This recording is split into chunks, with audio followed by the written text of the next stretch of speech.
Hello, time for another sign of the week video. We've got 4 signs this week, and these are all nocturnal animals that like to be up when it's dark outside.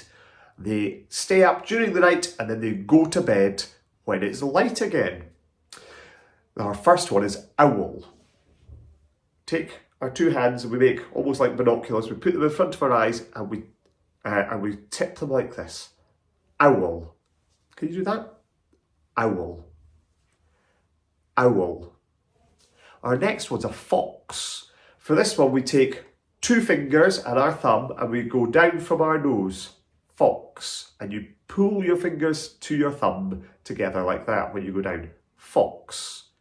Fox. It's like the fox's snout. I'll show you sideways. Fox. There we go. Next one's a bat. Bats fly around amongst the trees at the edge of the woods in the dark as well. So we put our hands together like this and we twinkle our fingers like it's their wings. Bat. Bat. And then our last one is a hedgehog. This one, we curl our fingers round like the spikes of the hedgehog and we go in little circles. Hedgehog. Oh, hog is the same sign as the pig, because a hog is another word for pig. So it's hedgehog. Hedgehog. Can you try these at home?